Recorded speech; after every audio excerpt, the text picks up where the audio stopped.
Well, it's 2 days after the election, and yesterday I had a really hard time trying to pinpoint why I don't think I've ever felt more heartbroken and hopeless as I do now.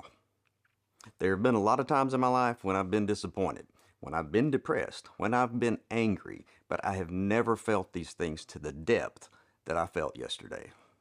But I gave it some thought, and I think I figured it out. The reason I'm so heartbroken, destroyed, and absolutely disgusted with the results of this election is that it invalidates everything I have ever been taught about how I should live my life and everything I've tried to teach my kids. So it's an absolute betrayal to realize at 57 years of age that when it comes really down to it, over half of this country really doesn't value the notions of being kind, being generous, loving your neighbor, being accepting, having empathy, showing understanding, being truthful, being ethical in business, being sensible and level-headed, not being a bully, not being selfish, and not being a total asshole. And because I've been taught these things my entire life, it's really easy for me to see that Donald Trump is a vile and despicable human being. He exhibits everything that I have been taught to set my sights against in order to be a good, functioning member of society. But now, over half our country supports this person and believes that he's the one who's going to make America great. Well, hey, here's a secret.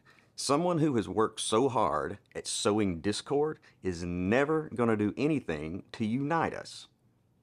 That's his big lie, because he doesn't benefit from Americans coming together. He and all the Tucker Carlsons and Alex Jones out there, they profit from the rage that they're able to manufacture. So don't tell me it's okay if we disagree, as if this is akin to our individual preferences for wine or toilet paper. This is not a simple disagreement. This is you telling me that the values I've held dear my entire life have no meaning or place in the real world. This is you telling me that I should be shrewd, deceptive, cruel, and intolerant. This is you telling me that the type of person you really admire and look up to is a rich, entitled, narcissistic, criminally convicted pussy grabber. And if you're one of those guys out there that likes Trump because, well, he says what's on his mind, he tells it like he sees it, he doesn't have a filter. Yeah, sometimes you need a filter.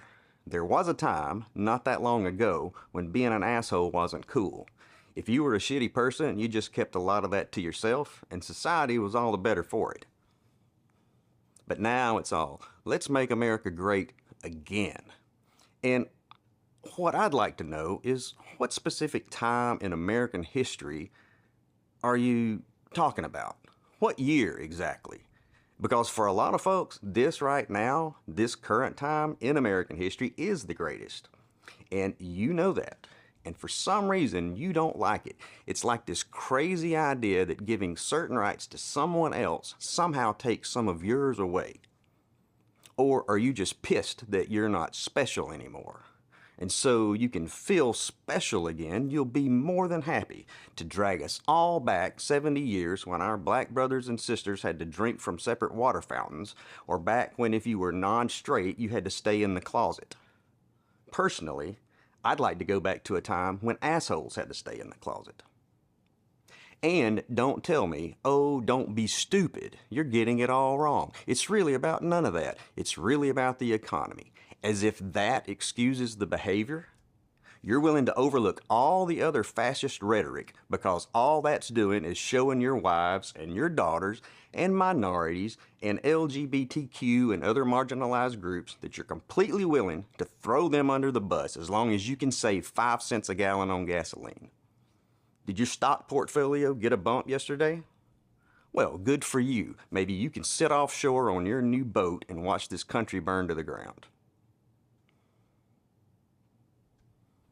The reality is that as a country, we have the opportunity to take the high road, to stand for something higher than our basest instincts, to stand for equality and fairness, to stand for the overall good of everyone, but over half of y'all kept us from taking it. And the whole world was watching. And you know who else was watching? Your non-white friends, your non-straight friends, your wives, your kids, your daughters. So to anyone who actually does claim to value those higher ideals, you know, the ones I mentioned earlier, the ones we were taught as kids in Sunday school. Yeah, Christians, remember Sunday school? If you claim to hold any of those same values, but are at the very same time enamored with Trump and perfectly pleased with the outcome of the election, me and millions like me deserve a fucking explanation.